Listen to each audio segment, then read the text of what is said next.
Os melhores livros de tecnologia.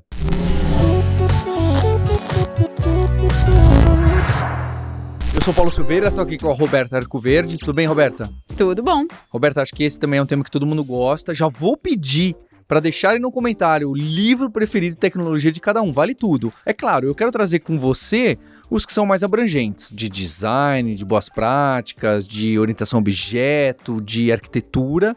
Mas tem gente que gosta do livro, eu lembro, um dos primeiros que eu tive era do PHP 3, um laranja gigante, que naquela época, antes desse século, eram livros que 90% deles era o manual de referência impresso, né? Tinha o nome da função em ordem alfabética e impresso. Olha que maluquice. Paulo, você tá velho. E aí, você quer começar com um livro que marcou muito, que é muito importante para você e que você acha que, independente de ser recente ou não, é impactante para quem estuda programação? Eu tenho vários. Inclusive, se a gente fosse falar de todos, é claro que a gente ia passar 10 horas de vídeo, mas não é bem o propósito. Então, começando, olha, eu tive uma fase no começo da minha carreira em que eu li muito livro de tecnologia, né? E foi uma fase que, diga-se de passagem, que os autores parece que estavam muito animados e saiu muito livro de programação de tecnologia. Foi a época que lançaram, que o Uncle Bob lançou o Clean Code, foi a época que o Martin Fowler lançou Patterns of Enterprise Application Architecture, que também é muito bom, padrões de engenharia de arquitetura de software. Um livro que me marcou, que eu gostei muito na época, foi o Pragmatic Programmer, ou Programador Pragmático, né, do Dave Thomas e do Andy Hunt, que é um livro que não envelheceu, que não está datado. Ele até hoje ele traz dicas muito bacanas para quem quer aprender a como se tornar realmente uma desenvolvedora melhor, né? Desde coisas do tipo, aprenda uma linguagem de scripting, que é uma dica, para mim, infalível. Às vezes a gente fica focando, né, nas boas práticas da linguagem que a gente trabalha mais a fundo e esquece de aprender truques, por exemplo, para, olha, eu preciso, fazer um hackzinho para listar meu diretório e minificar as imagens. Exato, que é uma coisa, né, super simples de scriptar, mas é mais simples ainda de fazer numa linguagem própria para isso, numa linguagem de script.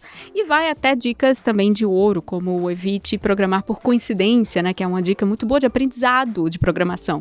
Que é tipo, olha, eu mudei essa vírgula aqui e agora tá funcionando. Por que não tava antes, eu não sei, mas agora tá, vou seguir em frente. Não, entende por que não tava, entende por que a vírgula fez diferença, né? Para se dedicar no detalhe daquilo ali, que é assim que você aprende mais sobre o seu ofício, né? Você aprende mais como fazer as coisas melhor. E é legal, né, Roberto, porque a organização desse livro é muito leve, dá para você ler. São trechos curtos de cada um desses itens, né? São dezenas. E dá para ler fácil, é agradável, é interessante. As pessoas até às vezes se referem, né? Que nem o item tal do Pragmatic Programmer e faz a referência. Esse da coincidência é interessante porque eu gosto de falar quando as pessoas estão começando na carreira. Eu falo, se você quer programar assim por coincidência, uma vez, duas vezes, você está no começo, ok. Que é a programação Ctrl+C, Ctrl+V de Stack Overflow, né? Você tem um problema, procurando Stack Overflow, deu Ctrl+C, Ctrl+V, resolveu, você está no começo da carreira ou no começo daquela linguagem, framework, eu não vejo problema. Agora é a segunda vez que isso aparece, é a terceira vez que isso aparece, e você continua no modo Ctrl+C, Ctrl+V, eu acho muito complexo. Você precisa entender o que você está fazendo, né? Você precisa entender seu trabalho e não é sorte, tá funcionando, bora para a próxima. Então, o Pragmatic Programmer traz muito dessas boas práticas, né? Ou alguma coisa assim de como você deve aprender, como você deve se comportar, como você deve programar, como que você deve, não, né? Como você poderia trabalhar melhor. E tem a ver com a sua própria evolução profissional também, né? Não é só como se tornar mais produtivo, é também como entender melhor sobre o que você está fazendo, para que você também seja cada vez, lembra quando você fala muito do devem ter, né? Para que você mergulhe cada vez mais mesmo nos detalhes de implementação e nos detalhes de funcionamento das coisas que você está construindo. Mas o Pragmatic Programmer é um dos livros que se tornou famoso naquela época, né? A gente tem... Eu posso falar um que eu não gosto tanto assim, que é o Clean Code, que é o código limpo, que se tornou referência hoje, até hoje. É engraçado, um livro de 2008, e até hoje é referência de como escrever código legível, né, manutenível. Eu tenho várias críticas às abordagens que ele apresenta, mas de fato é um livro muito influente, eu acho muito importante nesse sentido, porque trouxe para as pessoas que trabalham com desenvolvimento essa preocupação de tipo, poxa, eu preciso escrever um código que outra pessoa consiga ler. Porque a gente passa muito mais tempo no nosso trabalho lendo código do que escrevendo código. E isso serve não só para os outros que vão trabalhar com você ou que vão ler seu código, serve para você de amanhã. Porque desafio aqui qualquer um a ler um código que você escreveu 3 anos atrás e ainda saber o que ele faz. E inclusive eu acho um mau sinal se você lê um código seu de 3 anos atrás e acha muito bom. Eu acho um sinal complexo da sua carreira. É complicado, né? Porque significa que você não está evoluindo. Parou, exatamente. Mas o Clean Code tem muitas dicas interessantes nesse sentido, especialmente a sua ênfase em testes, por exemplo, né? É um livro que, ainda que seja controverso, ainda que tenha... É porque sabe uma coisa que é muito controversa na literatura? É legibilidade, né? O que é código legível? Porque isso é subjetivo, né? Para algumas pessoas, código legível é diferente para outras, de acordo com as suas próprias experiências. E a primeira página do primeiro capítulo do Clean Code é uma charge que ficou muito famosa, que é qual é a medida mais eficaz de qualidade de código, que é o número de what the fucks por minuto que você fala quando está lendo o código, né? Bom código tem menos what the fucks, mau código tem mais what the fucks, que reflete exatamente essa questão de que um código bom e legível é um código que as outras pessoas identificam como tal. Mas, como eu falei, apesar das minhas reservas com relação a alguns dos fatores, alguns dos exemplos de código até do Clean Code, ainda é um livro importante de se ler, para ser como referência mesmo. Não é meu favorito, ainda gosto mais de Pragmatic Programmer, mas é importante e é um livro muito influente. E pegando o gancho do Pragmatic Programmer, também esse é o primeiro livro Pragmatic Bookshelf ali da PragProg, a editora nasce com esse livro, né? Com Pragmatic Programmer. Então é interessante que era um pessoal muito ativo no Ruby, no Rails, depois, e eles lançam uma editora, tem um movimento aí, né? Eu gosto de contar, eu já contei isso em podcast, de que o Dave Thomas já me respondeu e-mail, porque eu mandei e-mail, quero traduzir uns livros seus. Ele falou, claro, não quer, conversa aqui comigo, não sei o quê. Eu falei, poxa, eu lembro que era um dia de Natal. E ele trocou e-mail comigo, e é uma sumidade, né? É interessante isso, que a gente tem alguns livros deles na Casa do Código, e depois eles vêm dar apoio para o Brasil, se você for pensar que eles também abraçaram o Elixir, assim como abraçaram o Ruby, é muito interessante. Exato. Nessa linha de livros antigos, eu gosto muito também da obra toda da Kathy Sierra, né? Ela fez um dos meus livros favoritos de referência para Java. Não, mas ela é uma escritora sensacional. A forma como ela diagrama os livros dela é impressionante. Ela é uma autora que tem um conhecimento de cognição muito forte, de pedagogia, portanto, ela organiza mesmo os capítulos do livro e a diagramação de forma a maximizar o aprendizado, né? E a aquisição e a consolidação do conhecimento, né?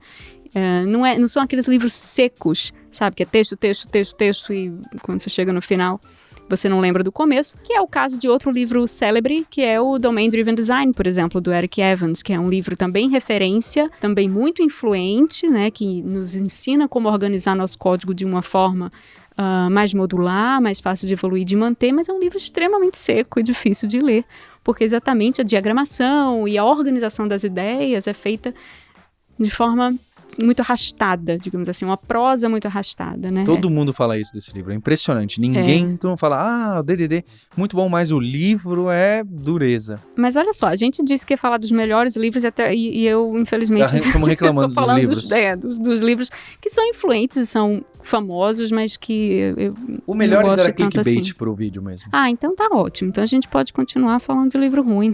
Sacanagem. Não são ruins, tá, gente? Só para deixar claro, são livros extremamente influentes e importantes, mas talvez um pouco mais difíceis de ler. Exato. Temos 4 por enquanto.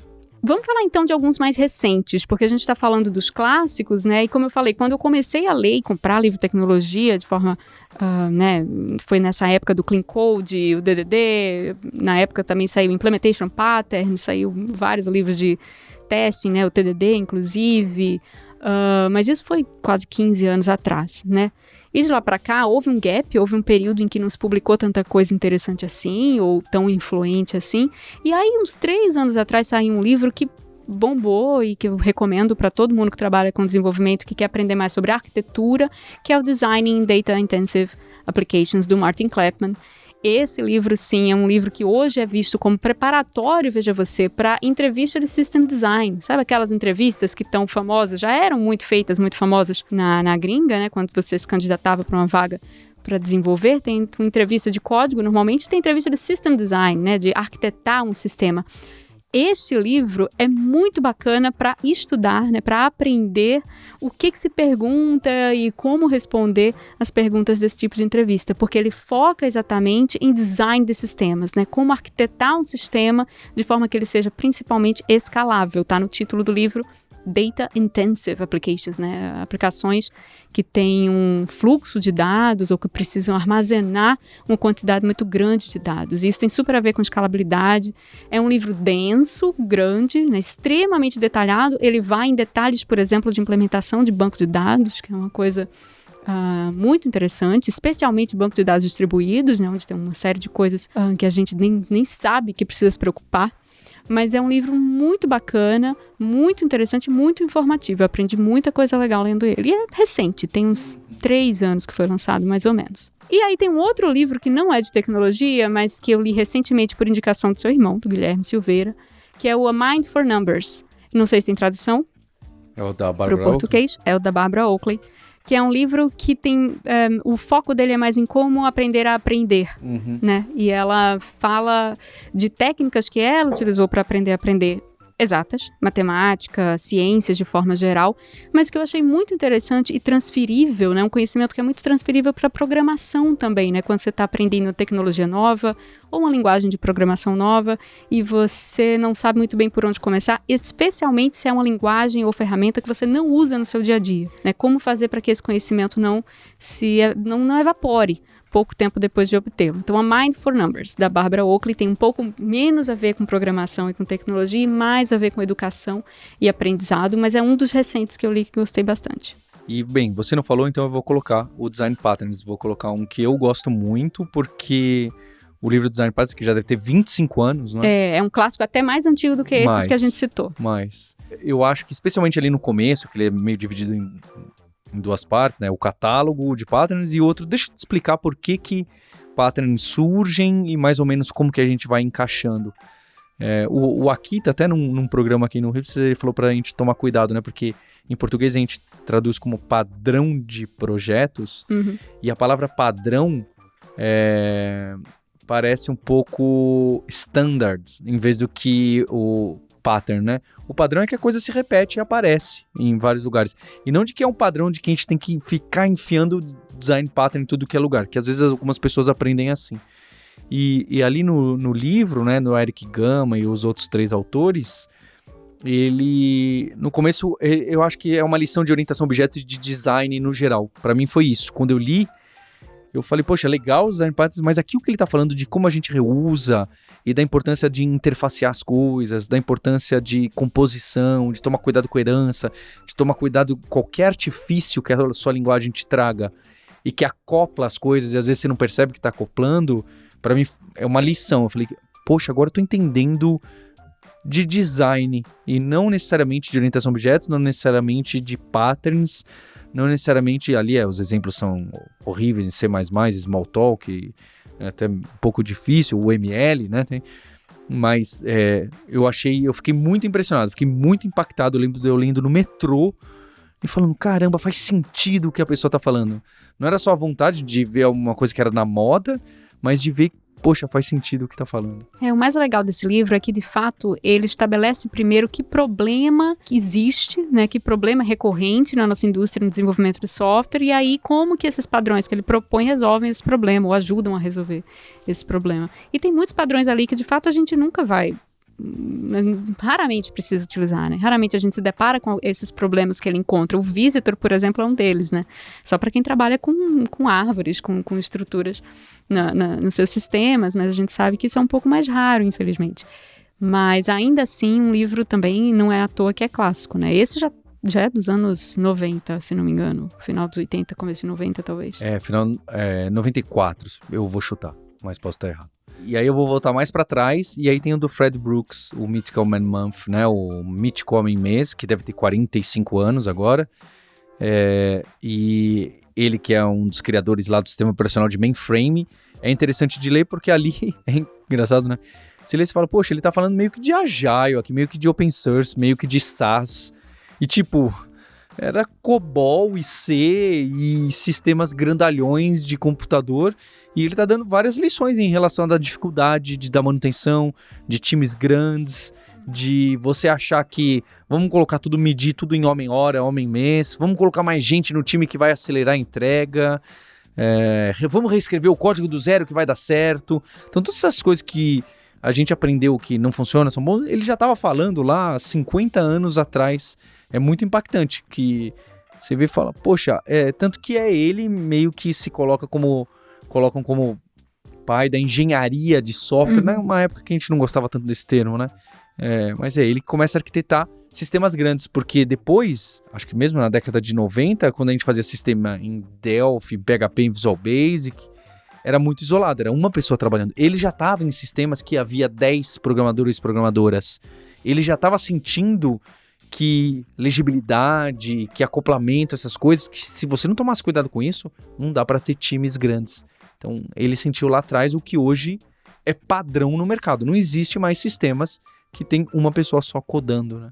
E a dele é a famosa figura de linguagem, né? De que 9 mulheres não fazem um bebê em um mês. Exatamente.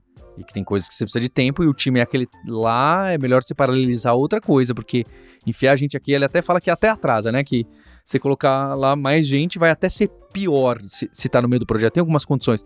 Tem até gráfico, ele vai pra matemática pra mostrar isso, né? Você acha que é só uma anedota? Não, né? Eu vou te mostrar que isso é ruim, é impressionante. Bem, a gente tem uma lista grande que a gente podia estar trazendo de livros. A Roberta falou em outro episódio do livro de Solid, do Maurício Anishi. Vou deixar aqui, então, um livro brasileiro também como recomendação, mas tem muita coisa. Eu gosto também lá do Effective Java, esses Effectives que são vários itens que ensinam idiomismos, né, e detalhes da linguagem. Você fala, nossa, olha esse truque. É mesmo, melhor ir para esse lado. Então, eu queria que você deixasse um comentário com o seu livro preferido que impactou a sua carreira e que ninguém pode deixar de ler. Obrigado pelo seu like e por se inscrever no canal.